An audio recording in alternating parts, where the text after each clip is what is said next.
Welcome to the Natural Wisdom Podcast. I'm Christine Backus, your host, and today I'm very excited, as always, to have Aubrie De Clerck joining me. She's a career coach and astrologer, and we have lots of fun things planned to talk about. Aubrie, thanks so much for joining me today. Thanks for having me. It's going to be fun. Yeah, yeah, I'm definitely looking forward to it. I think it's a great topic, and I love how astrology weaves into so many very useful, practical things these days. I thought I'd start us off because I'm feeling a little scattered. I thought I'd start us off with a brief grounding meditation. And so if you're listening to this and you're not somewhere where you can sit with your eyes closed, you could just sort of pay as much attention as you can. And then you don't have to close your eyes to get the benefit of it, but just bring your attention into your body for a moment. That's what we're going to do here too. So just start to notice your felt sensations, your physical experience. And this is a great way to come out of scatteredness and overwhelm and stress anytime during the day, to just come back to the body. And I like to remind us to feel the seat on the chair, the feet on the floor, and soften through the jaw and the tongue. And let yourself feel the weight of the body and the heaviness of the body and the force of gravity. That's one way we can sense our actual connection with the earth. And then just for a few breaths, pay attention to the sensation of breathing. And you don't have to make it be a certain way.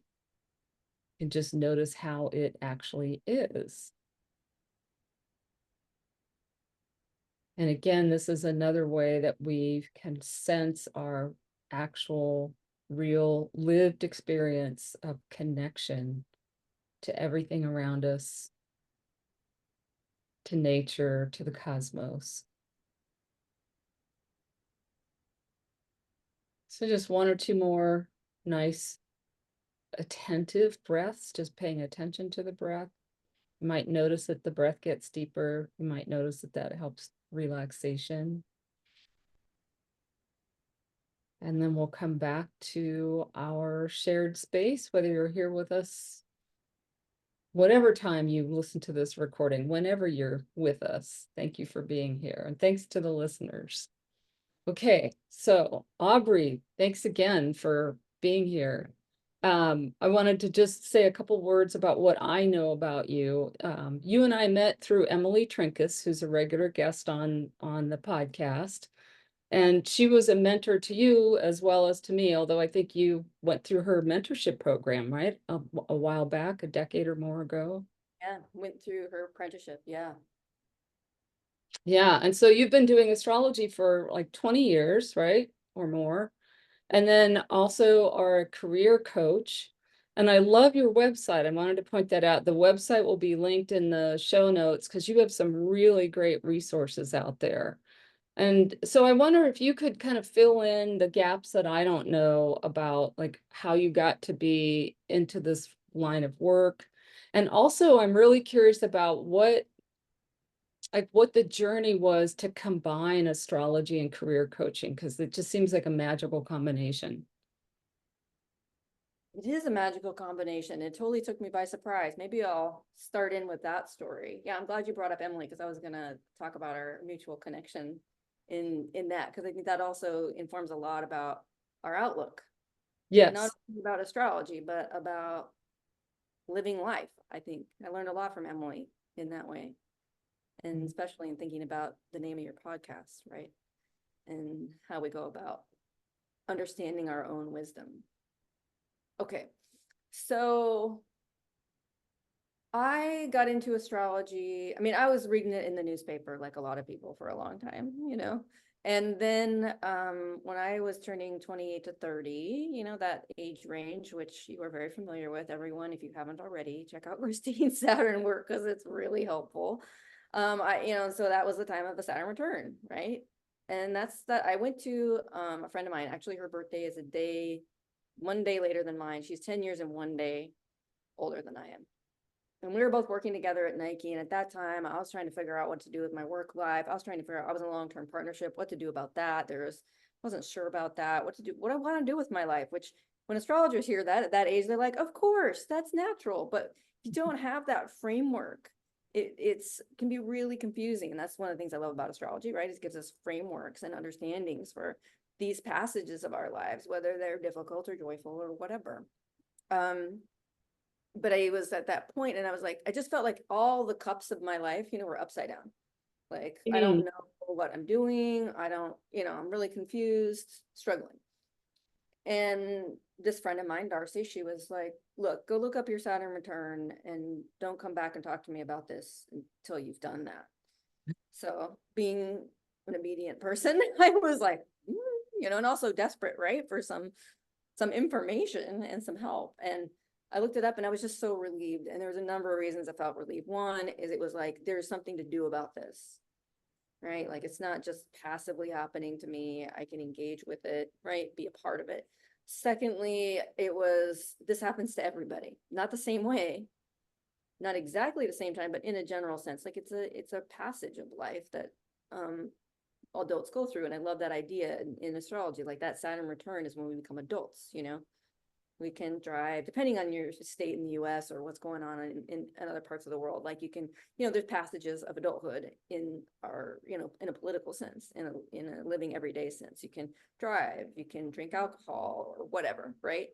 Vote, like all of those things. But astrology is like, yeah, wait till you're 28. You know what I mean? That you're creating the foundation for your adulthood, like your maturity, your ownership of your own life. So I was just relieved, right? I was like, oh, this happens to everyone. There's nothing wrong with me, right? Like, Yeah. this is the thing that happens. It gave me something to do about it. And it also let me have some sense of like, if I put in the work, right, with Saturn, like, there's some reward at the end of this. I need to meet my life and what's being asked of me. And so there was a maturity for me that came out of that. And so that's when I really started getting intrigued in a different way. Yeah. Now, it wasn't until many years later, after I had left Nike, that I started to think about, I started my own business, that I started thinking about bringing astrology in. And that's when I got introduced to Emily. And at first it was Emily and I, we have a New Age bookshop in Portland, Oregon, called New Renaissance Books. So anybody that's familiar in Northwest wise with them. And so Emily and I would do readings together. Let me know if it's getting too long. But I was a career coach starting my business. And then I had been going, I'd been introduced to Emily and we had some things in common about our outlook. And then, so we would do readings together, joint readings at the bookshop. She would do astrology for the first half an hour, and then I would do the career coaching or coaching stuff in the second half hour. And I just sat there, and the people in the first half hour would just open up, share everything. And I was looking at that and I was like, that could take me 3 sessions or more, in a coaching model to get to that spot. And so then we knew what it was in a half an hour, right? Because Emily was so talented, right? So gifted in going to the place that it is, why they're there. And then I would just pick it up and then work with the coaching in that half an hour. So during that time, she started her apprenticeship program. I took it. I wasn't ever planning on doing it personally, professionally. I was just doing it because I was like, yeah, I'm digging this. I'm interested. And Emily and I continued to do readings together. And there was one point, New Ren was like, okay, you're ready to, re-up and do this again. And Emily's like, you're on your own. It's in your chart, right? Like, it's time for you to integrate this into your practice. And I was scared to death. Yeah. One, astrology is so complex, right? I didn't have the confidence in myself. Emily's always pushing her students, right, to be like, just go do it, right? You're never going to be absolutely ready. It's not going to be perfect. Just go. You're going to provide value for folks, and not go like with no knowledge, right? She's very much prepared us in the apprenticeship, but yeah, it's just nervous, I want to do right by people, and it's a complex thing. And so she's like, just do it. And so I was a little nervous for that reason, but also, coming from a corporate background, I was in nonprofit after that, before starting my own business. I wasn't quite sure what people on my list were going to think. Astrology wasn't in the mainstream in the way it is now and the way it's been in the last number of years. So it was a little nerve-wracking, but I think you can understand, like, and relate. But I think a lot of people listening might be able to relate. Like, there's just a time when it's the thing you're going to do. Right. Right. You're going to have doubts and fears about it, and then you're going to do it anyway, because it's the thing that's there and the things that's calling to be done. Yep. Yep. Yeah, I love that. I was just writing myself some notes because there's a few things that I wanted to take off on out of that. And I think that's a great story about working with a mentor. And actually, it's a great story about working with a coach in general, right? Somebody who helps you get to a place where you have enough, not just enough know-how, but enough sort of experience, and then gets out of the way, right? That is a gift that somebody like Emily can give. And I mean, certainly she did that for me in a different way too. But I wanted to go back to well, that actually what you said that really struck me was the thing about the astrology helping kind of to get the whole story out and to get like the whole picture of what's going on with somebody. And I love what you said, that in just regular straight on coaching, it would take 3 sessions to get to that, what's really going on here and what's the bottom line and what does this person really need. And I thought, and I wonder if you want to talk more about like now your ongoing experience of using astrology for coaching, and when you started doing the two together, about the tool that it provides. Yeah, one of the things I'll say about the coaching, and I think part of that is just the idea of the coaching model, right? Like going through a certification, going through all of that, there's a certain way that we're taught about how coaching should look, has to go. And I'm not talking about not doing it via the ethics. I'm not talking about not following the International Coach Federation guidelines, like not this at all. But there's certain ways that at that time, coaching was also, not astrology is not new and coaching is not new in general, but like at that time coaching wasn't the way it is now either. Right. So there was this sense that the way that you connect with someone, the way that you structure it, looked a certain way. And yeah, that just like in that way, it took 3 sessions. The thing I'll tell a little bit of my journey and then about it and the influence of astrology on my coaching, right? And then vice versa. And then I want to answer the question you're talking about. Like, I think that's going to go in that direction. You stop me if not. No, go for it. The way that astrology has influenced my coaching part of what I do is that there's a depth of listening that I was trained by Emily to do that I think a lot of wonderful astrologers do, right? Yeah. And that's something that a lot of wonderful coaches do also. But there's a way of listening. So when in astrology, people don't have to know anything about astrology to get a reading, right? Like it's not a requirement. And what they're looking for is some other different perspective, that outside of what they're looking at, because they can't see the situation another way, they feel stuck, right? But so astrology really developed in me the sense of like, don't have to go in an exact format with the coaching. Listen for what the person's telling you, whether whether I'm looking at a chart or not. Listen, because we always say, Mel would always say, and people say, people speak their chart to you. Yes. Yeah. And they do. Like, part of our work, I think, is a translator, right? What are we seeing in the chart? What are people telling us? What connections are we making? We're proposing those connections and people are like, yes, that's it, or no, that's not it, or I don't know, right? Yeah.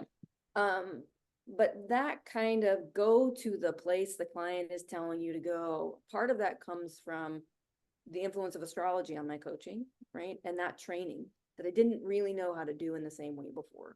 It also comes from a lot of years of doing it, right? In terms of presence and staying with people. And in terms of the coaching on the astrology, there's a way in terms of asking a lot of questions in a reading or a consultation, being really curious. Yeah. And that really informed the way that I look at charts and talk to people about their charts. I always tell people at the beginning of a reading, like, this is, I don't know anything about you that you don't already know, right? I'm not going to look into something because people get fearful sometimes, right? Be like, oh my gosh, they're going to see something and or miss my shot or whatever. And it's like, if astrology isn't connecting you to your inner knowing, which is very much a coaching process, it's not, I don't think it's doing what it's here to do. And Yeah. so I need to get out of the way of that in a coaching way and like really use the questions, right? The questioning part of the coaching. So I think that just in that way of how it's informed me in the way that I work with people. But then I can talk a little bit about some of the more logistical ways that I use astrology in my practice, if that's one of the things you were wondering about. I don't know. Well, I think before you go there, because yes, I would like to hear that because there you've been working with some specific planets too, and I think would be fun to talk about. But I Yeah. think you said about that two-way, each informing the other. I think that's something I think about a lot, right? Because like I used to do leadership development work at the Yeah. corporation, Yeah. and we did lots of those tests, right? The instruments where people would answer all these questions about, here's who I am. And I know when I take those tests, they change this day, that day, right? And so that was what I loved about astrology when I really started to understand it is it gave me like, what did you say, call it a framework for understanding myself. Yes, things change from day to day because, the planetary influences shift from day to day and year to year. But who you basically are, it's a way to kind of understand and own, yeah, this is who I am. But that's a little digression, but what I wanted to say too is that, I think a lot of us, maybe a lot of people listening, think of exactly what you said with astrology is that like you're going to go to an astrologer and they're going to tell you a whole lot of things you don't know. It doesn't work that way, right? Even with the big transits and the thing like your Saturn return, you knew something was happening. You just needed somebody to give you some insight and some clarity and some perspective on it. And so that whole, the two things informing each other and the curiosity and the fact that, even as astrologers, we have to let people tell us, right? What does this mean? But we're just putting it in a different language. Yeah. 100% with everything you just said. So how, what else did I want to, oh, there's a bunch of things I want to ask you. Let me just go back to your website and like some of the things you offer because I want to make sure to cover that. And then I want to talk a little bit more specific astrology. Yeah. But when I go look at your website, I mean, you have a lot of resources there for people. And one of the things I love about kind of one of your, I don't know if you'd call it a tagline, but that whole bring your whole self to work. I thought that would be a great thing for you to talk about. And I'd also really love for you to talk about your threads because I thought that was such a unique idea and super helpful. And maybe those fit together. Maybe they're two different things, but if you could talk about both of those, that'd be great. Sure. Bring Your Whole Self to Work started as a 6-week class at the Portland School of Astrology many years ago. It's a workbook now that people can get. And um, first, I want to just make a caveat about whole self because there's a lot of talk about this. And I just want to make sure, and it says it in the beginning of the workbook, is like, not everybody wants to bring everything about themselves to work. Sometimes Right. work is a safe place to do that. So just know that in the phrasing, right? That it's not meant to be like, you ought to bring your whole self to work.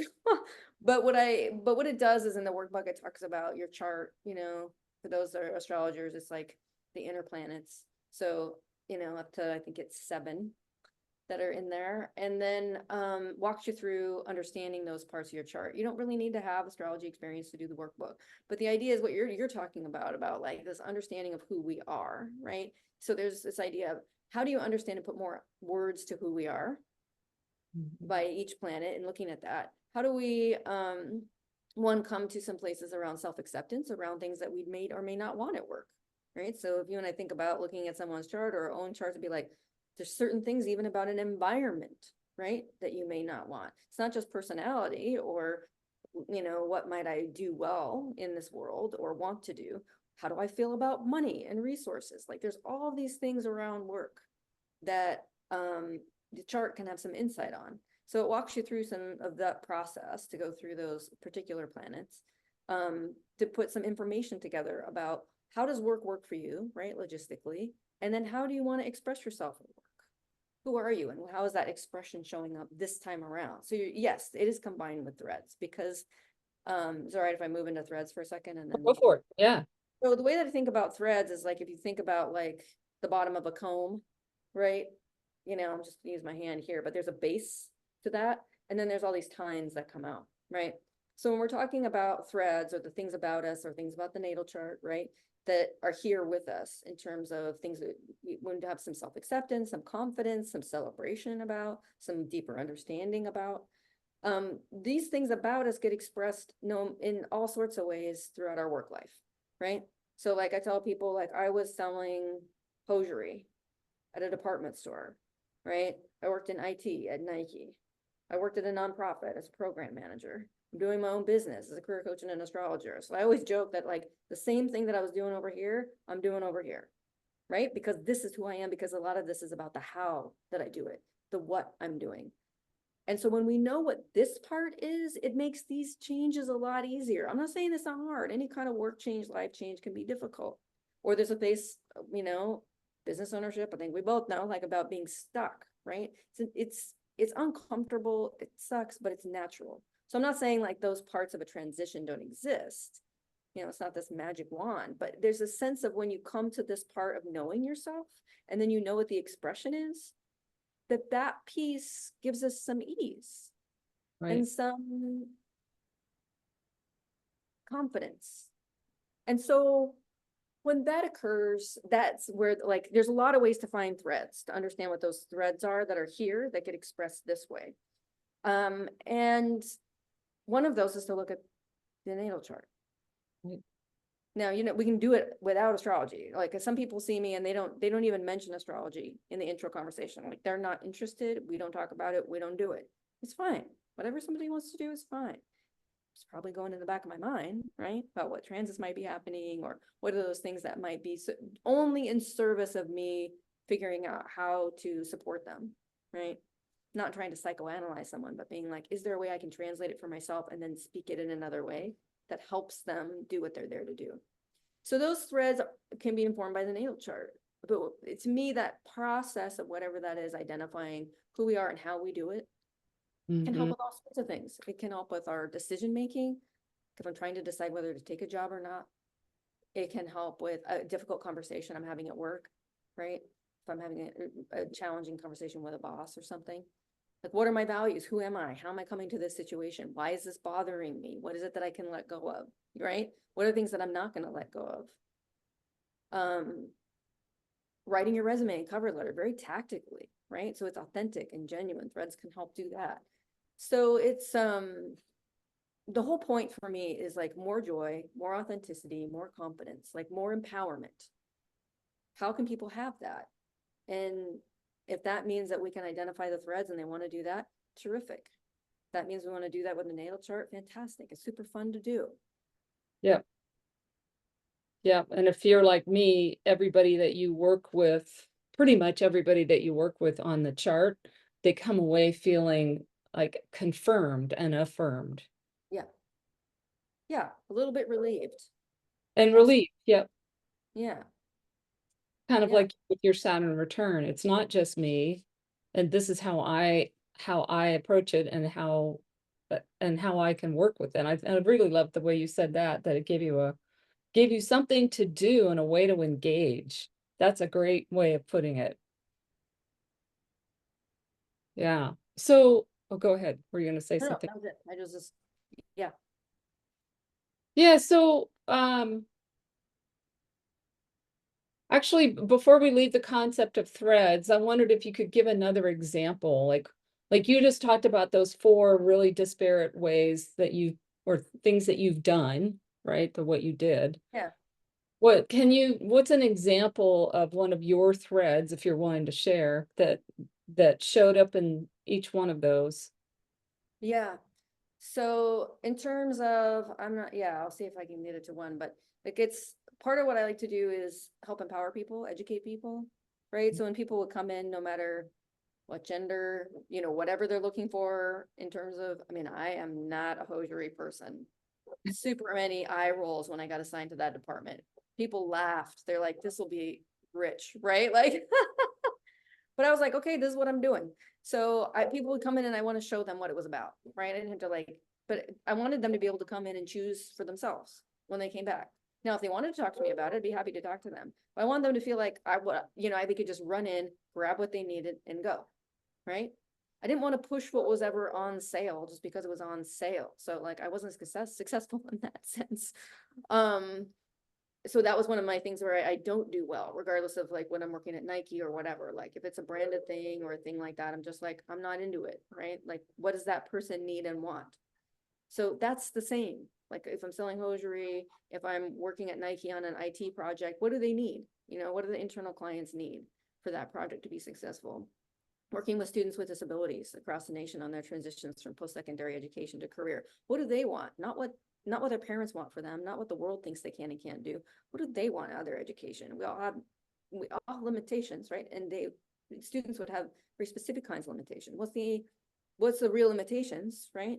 The practicality of what's happening for them, but what's their empowerment and ownership? And the same thing when I'm working in my private practice, right? So is it as fulfilling to work in hosiery? No. Is it as fulfilling to be working in IT? It wasn't for me. It was really fulfilling working in the nonprofit and really fulfilling to do the work that I do now. And I feel really privileged and fortunate to do it. And not everybody wants their work to work like that, right? Some people are just like, I was just on the phone with somebody that I've been working with on and off over the last year on astrology and career stuff. And they're like, I think what I don't want is my career doesn't have to be the end all be all meaning. What I want to do is I want to be out politically involved, making a difference in these ways that don't channel through a corporate environment or a paid work environment. So let's work on how work works for me. So we do that. And then I work with people who are in corporate environments. They're like, I want to get promoted. They're like, okay, what do you want to do? Right? Let's do the thing. Yeah. Because that's their chart, it's their life. So yeah, but I think that, when you look at those threads, so someone could choose to be like, I don't need to be this satisfied in my threads in work.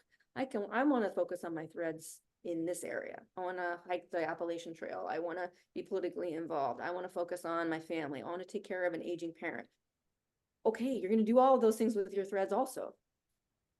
But we can talk about how work supports that. And if you want to you know, have that kind of satisfaction, then let's do that. Let's find that. Let's define it and mark a path for it. That actually brings up a topic. In fact, I just did a little workshop on this, a little free workshop a couple months ago, and you and I have talked about this in our conversations. And that is that there seems to be, especially in the new age community, I'll say, there's been, well, maybe it's not just new age, but there's kind of like this story that what you do for work has to be your calling, your vocation, it's your purpose, right? We get into the whole purpose thing. And what you just said, um, to me is kind of helps us break out of that very rigid thinking about, what you do for a job has to be like this be all end all for purpose. Can you talk about that a little bit, like what you found and how you work with Yeah. people? I mean, I guess to me, it's like, it just goes down to the individual connection about it. Just like, is that what you want? Is that a pressure? I remember working with someone and they were like, I've reached a certain age, so now I feel like I ought to be doing these things. And I'm like, well, if you want to do those things, I'm 100% behind you, right? And it's less about the end result of those things and more about what's happening as you get there. Because if you narrow too, well, even like, so here's some idea about purpose. Like if we go into something and be like, purpose looks like this and it has to be that, or it's got to be associated with career, we're missing what mystery is happening in the broadening out of a place. Because oftentimes people are coming to us when they're like, something narrow is happening. They've been taking care of a young child. They've been at the same job for a long time. You know what I mean? Like they just came out Yep. of school, you know? Um, and they have some new way of being, right, with the new education. So they've come out of a narrow place, however long that's been, and they're widening out into this spot, right, and being like, oh my gosh, I have all these possibilities. What are these about, right? And if we shut it down in the terms of like, yes, we want to make sure that we're narrowing so people have momentum, right? Energy, focus. We need some of that, right, to even get going. But I think the myth is that there's a myth of purpose, right? Okay, well, that means now that I have this education or I have this different freedom in my life, I've got to do something that's 100% XYZ meaningful, or it's using my degree or whatever those things are. And so that narrows this pretty fast in terms of a transition. Sometimes that works for people, lots of times not so much. And so it's like, it's got to be purpose, or, I've got to go work at this particular place, or, oh, I got to have this title. I just got my MBA, and so I need to right? But if we're out like this, and then we can start to narrow like this in the transition process, knowing just enough, threads help with this, to move this forward in this direction, right? So that you're allowing mystery, because there's gonna be a ton of things, like when we're working with people, we don't know. How would I know? I can't know all. As a career coach, they're like, oh, so you help people choose what they do for a living. And I'm like, no, actually, I don't do that. Like, not that we don't talk about titles and that sort of thing, but I want to talk about titles until we've started this process, until those titles start feeling naturally narrowed, until someone can look at a title and evaluate it, understand it based on who they are and what they want. Also, titles are all freaking over the place these days. It's not like 100% super useful information in search, right? Unless somebody's like on a career path and they're just changing jobs, right? So I tell people on my site, like, if you're in a situation where your life is changing in a bigger way than just like, I'm changing from this job to this job, then let's talk, right? There's lots of people who can do all like just 100% tactical. I'll write your resume for you. You know what I mean? But like, we're in this place of our world is changing. Who we are is changing. So, right? Looking at like what ways we look at the transits, in what way is someone changing? In what way is their life changing? To then to help like, so to not narrow that fast into purpose or title or any of that. I don't know if I answered your question. Yeah, and actually that makes me think about, and especially when you're talking about like where we are in the, in the astro transits, in the like world cycles. I mean, I think that we're really making this transition, and the human design people talk about this. Oh, Yeah, the great mutation or grand mutation. But to me, it's really about going away from like plugging ourselves into labels and slots and titles, and more to understanding. You said it earlier. It's like, what has to be done? What do I have to do? Right? What's mine to do that needs to be done? And yes, I mean, if you're going to go work for a corporation, it's going to have a title, right? It's going to fit in a slot with a title, probably, yep, just because that's the way the system works. yep. But I think, it's kind of, the words that I always hear people say in readings and things, or even just in conversation about purpose and stuff, is, well, I'm not sure what I'm supposed to do, or it feels like I'm supposed to do that. That's an outside in, right? And what you're talking about, what we're talking about, is this inside out. And yeah, so yeah, go for it. If there was more that came up with that, came up on. Yeah, I think that when you're talking about that inside out, and then it happened for me also, but I think that a lot of times one was we live in a reality of, kind of screwed up system, right? Just Yeah, like right. that about what it means to be, is it possible to be human in the system we've got, or, how detrimental is it? So, and then this idea of like, how am I supposed to do myself inside out in this system? Right. And in some ways, it's like, I think that's one of the things that is really important, right? It's to humanize selves. And there's a lot of fear, right? And there's a lot of real challenges in doing that. But it's somebody that's, Saturnian in nature in my chart. So when I think about the work that I do with people, I'm like, I work well within limitations. Give me some limitations. Let's figure this out. Right. And so, and at the same time, this kind of thing is like it's an inside job. Right. Right. But that's talking about, like, I remember when Emily would be asked, like, what kind of astrology, you know, do you, she really, you know, at least when we're, you know, in her apprenticeship, she's like, oh, she doesn't like that question, right? And be like, oh, you know, I understand what people meant by like structure of that question. But if you think about it being psychological, right? Or soul-based astrology or those kinds of things, it's like different than some of the more predictive kinds of astrology that are out there, you know? And I think that that's what we're talking about here, which is we're talking about human being, we're talking about soul, we're talking about being here on this planet at this time within the limitations that we have. And what does that mean? You know, we're doing the system that we have right now. And this one I was talking with that client, she's like, I'm going to do something for work that pays me money. And then the same, but I don't need it for be purpose because my purpose is to dismantle the system. I'm like, right on. Use the system to dismantle, you know, in whatever way you need to survive so that you can dismantle. You're like, I get it. Now, other people's missions will be different.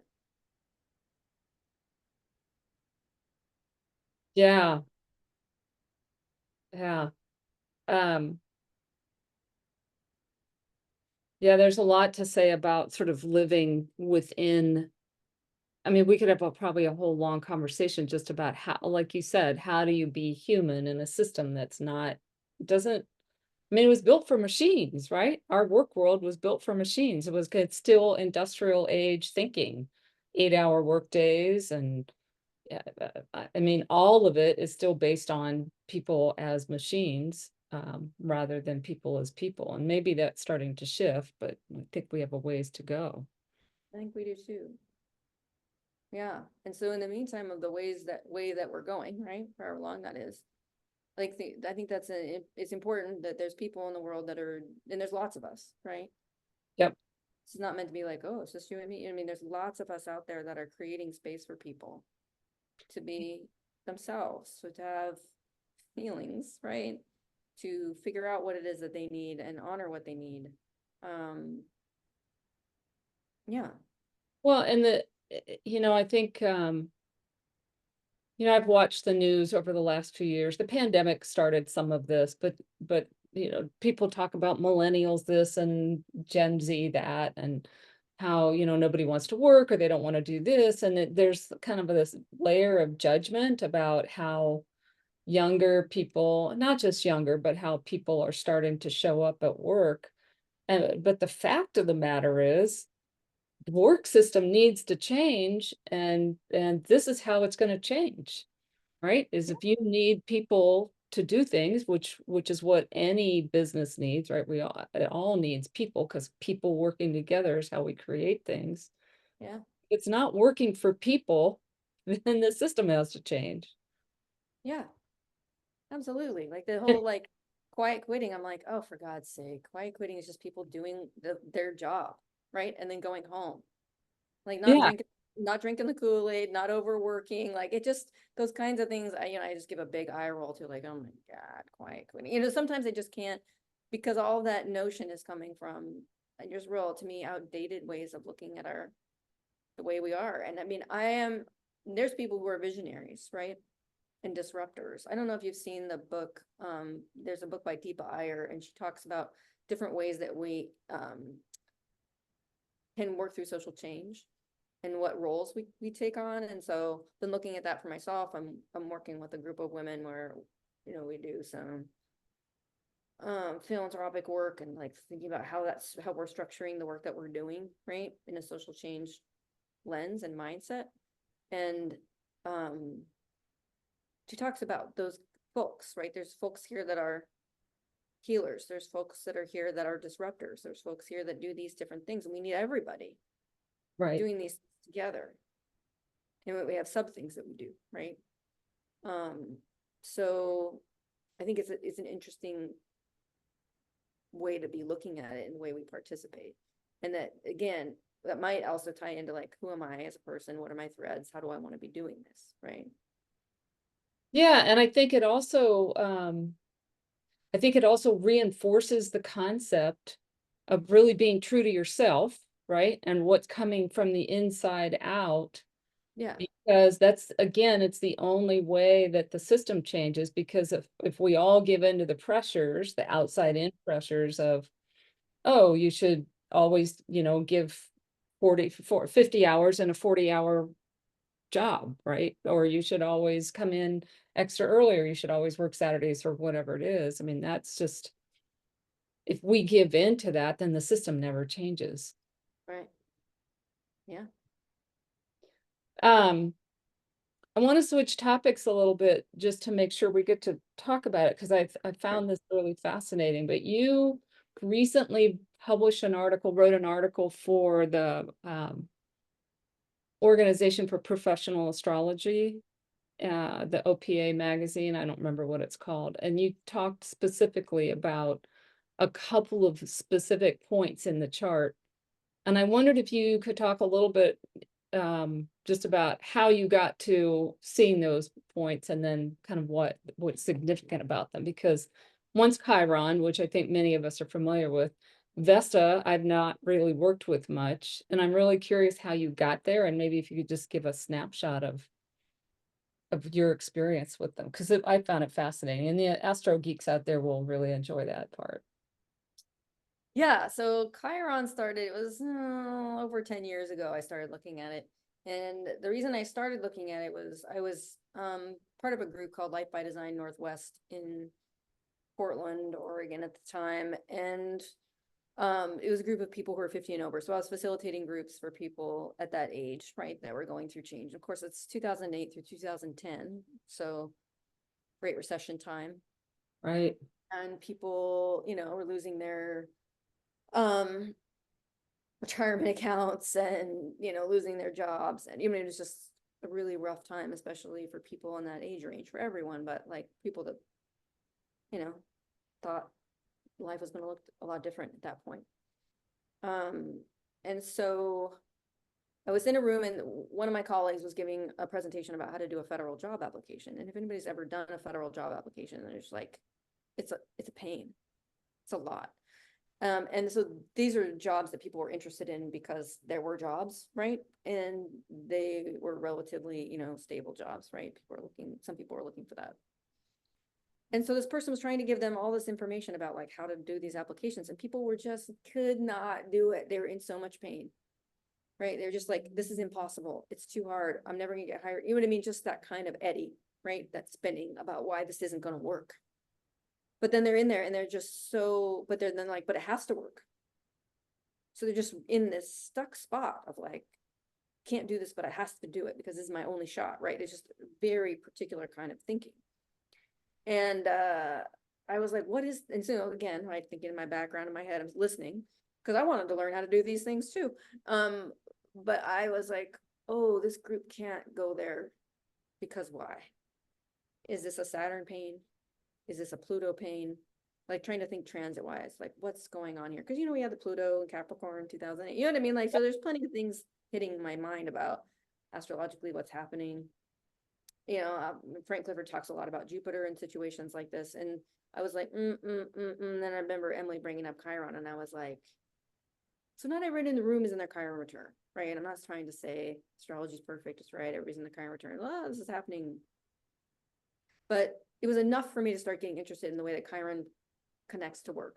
And so Chiron in general, people call it the wounded healer. And so people, again, when they're thinking vocationally, they just do this one for one, right? Oh, so this is I'm a healer or this or that. And I'm like, it's not, It in doesn't my work that way. experience, it's not like that. It's more about what's the pain that's getting in the way? What's holding me back?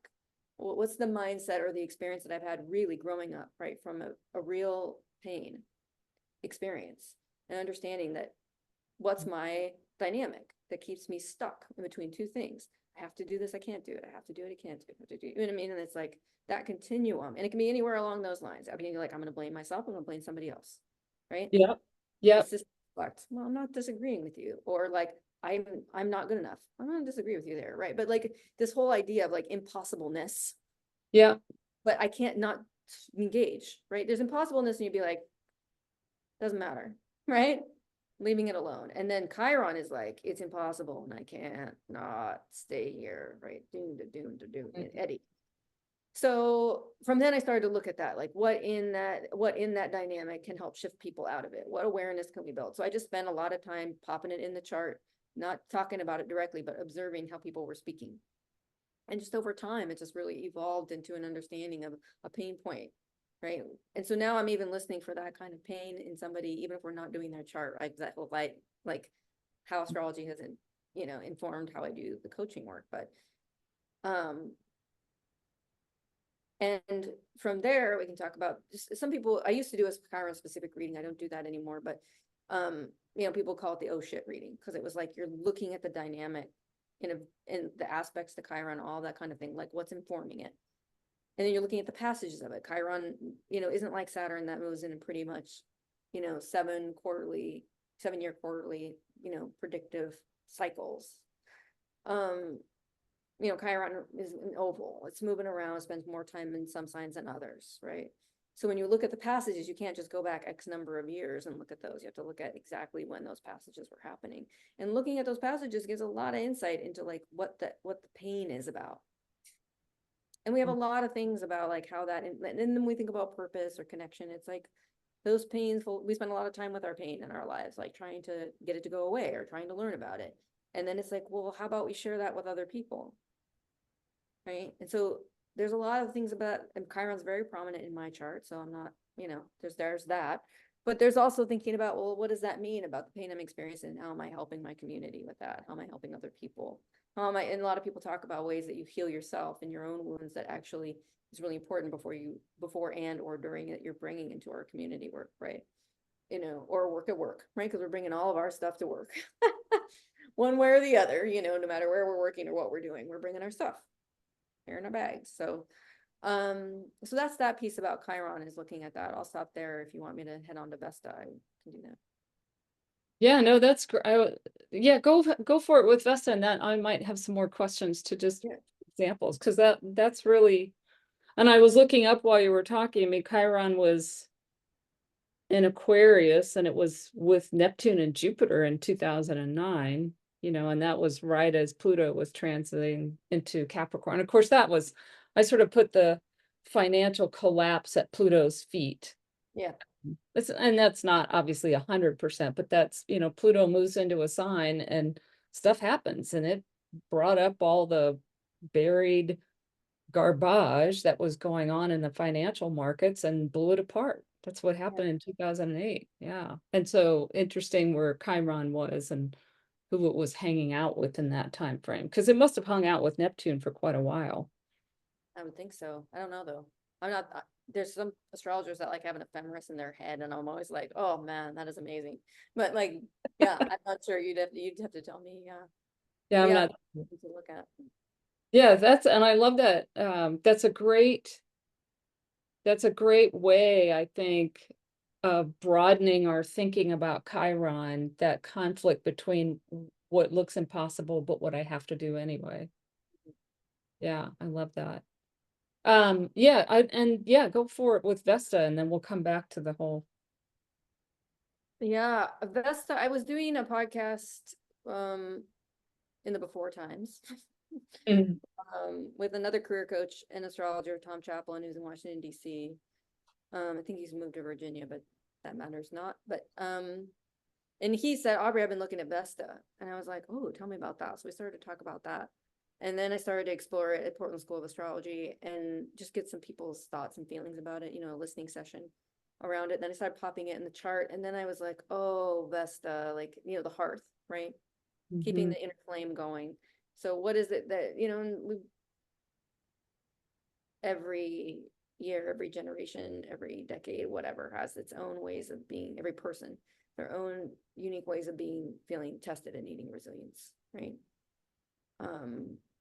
And a lot of folks more than others. And so in thinking about Vesta is like, what lights our fire? What keeps us going? What's the thing that we do not want to live without? What happens when that fire gets dampened or we get disconnected from it? Or we don't have the right expression for it. And so part of that was also like noticing like, okay, so there's this pain and you need resilience, right? Sovereignty, a lot of things that go with keeping that light in us alive. We need those things to keep us going, to work through a lot of things, but also in kind of partnership with Chiron, right? Which is like, this can be difficult stuff. And so then what can help pull us forward, pull us out of the eddy, right? What are we holding on to? And so looking at Vesta, the asteroid Vesta, it was like, um, a lot of themes started to come up. And so I started to do the same thing. It's not been as long, right? Probably 2017, I think 2018 when I started taking a look at it. It's only been like 6 years now, but but popping it in the chart, seeing what's happening. And it's been really, I think, helpful in connecting and understanding one's own thing. Like, my own Vesta is in Cancer in the 11th. It's like, that's the whole thing for me. Friendship, community, caring, mutual caring, like all of that stuff is like, it can be even down to like, what am I going to choose to do today? You know, Mm-hmm. be like, oh, I need, or, hey, I've been working at home by myself all the time. Like, I'm really missing being in community or connection with other people. Right. Or I don't have an outlet for that, or I don't have an outlet for that in a systemic way. I have an outlet for it personally, but I'm missing, you know, another piece. And so, come out of some health challenges in the last 4 years. And the big chunk of things that I think really turned it around was that I'd been missing, that it necessarily, astrologically, and then also personally, I think my life was very narrow and I was very disconnected, and that was on purpose. It was necessary. However, coming out, I knew when I was healing because I was getting connected to communities. Mm-hmm. And like, there's nothing for me it. I didn't know how to do Vesta without that, but I found it in a different way. So there's can be like, Vesta can be used in, looking at dark nights of the soul and those kinds of things in addition to work. And I mean, that work changes, life change, right? Like, it's like, oftentimes we're not talking to somebody that's coming and being like, very few percentage of the people I talk to are like, things are going great. Let's figure out how to do this for 5 more years. You know what I mean? People come into astrologers or coaches when they want something to change. And I think looking at these points in particular have been really helpful in conversation and helping people get more connected to themselves and feel more empowered. Yeah. Yeah, and what I was thinking about as you were talking about that is that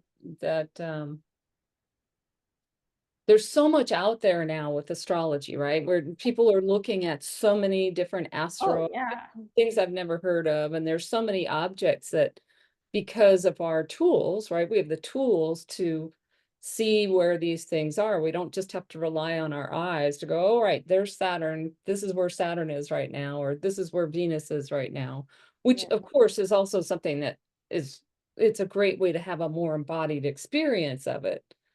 But what I was going to say is that one of the things Emily used to say all the time is that the chart is holographic, right? So you can pick your entry point into the chart and get what you need to get. And I think it's kind of fun that there's so many different entry points now, right? And I think that's why, the longer we get away from just plain sun sign astrology, which is what Right. so many people are familiar with because that's the obvious stuff, but it can be great, but it also can be very limited. And if you don't feel like your sun sign or what your horoscope says and even a good horoscope says doesn't seem right, well, that's probably because you have a lot more complexity or you have something else that's even more Mm, vital at the moment than the sun. And yeah, anyway, I love that there's so much and there is so much richness to it. yes. And that freedom in saying, like, this is one thing about Emily is like, yeah, there's interpretations in astrology. So when I say this, I don't mean it like, so I'll say it first without trying to qualify it. Like, you can't do our lives wrong. It's one of the things I tell somebody Right. if they're trying to do something, if you couldn't do this wrong, right, what would you do? And it's the same thing. Like, yes, there's ways of, interpreting an astrology. And I think there's a lot of people who are, turning that on its head and bringing in necessary, cultural and historical context. Alice Sparkly-Cat's one of those people, who's doing tremendous and important work in that sense. But if we just said, like, you can enter the chart anywhere, right? Like, there's not one right house system. There's not one right thing. There's not one right response to someone's pain, right? There's not one right way for somebody to do something, do their Saturn return, or that basically it's giving us a place to stay in the uncertainty, which is what life is. Right. If we get too into the astrology or any other thing, coaches do it, like any of the other thing of like collapsing into certainty. I mean, it's like some people will be like, what do you do? And I said, at the essence of it, I help guide people through uncertainty, like not to a particular location, but Yeah. to accompany them in the uncertainty because things are changing. Yeah. And so anything around the collapsing down of astrology to force certainty, and there's a Yeah. different thing of awareness or inner clarity. It's different than certainty. Yeah, I love the way you brought that out here as we're wrapping up because it is something that I'm seeing more and more of as more people get into astrology is what's the right system, and I mean I've had more and more conversations and Emily and I talked about this on the podcast I think in December about well, sidereal with the constellations is better than tropical and that sort of thing. I think it's exactly what you're talking about. And I love the way you put lapsing into certainty, right? Is that people want to have, especially in such a crazy when everything around us is changing, everybody wants to sort of lock down into Sure. one narrow, what's right, what can I rely on? Well, you can't, Yes. right? There's nothing to rely on right now, Yeah. except yourself. Right.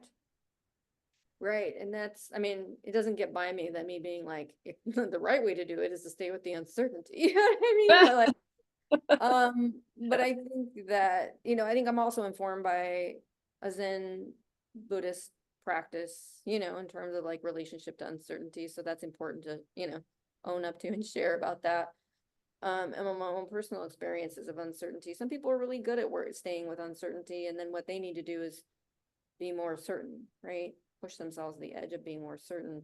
So, but yeah, it's like, and I understand. I mean, I want certainty. I go to astrology and be like, would you just tell me what to do? You know what I mean? I'm a human being. Like, we just want someone to tell us. We want to feel safe. We want to feel secure. We want to feel confident in ourselves, right? And we happen to be in a world where there's a lot of forces that are working against that experience, right? Yeah. So I think part of it um,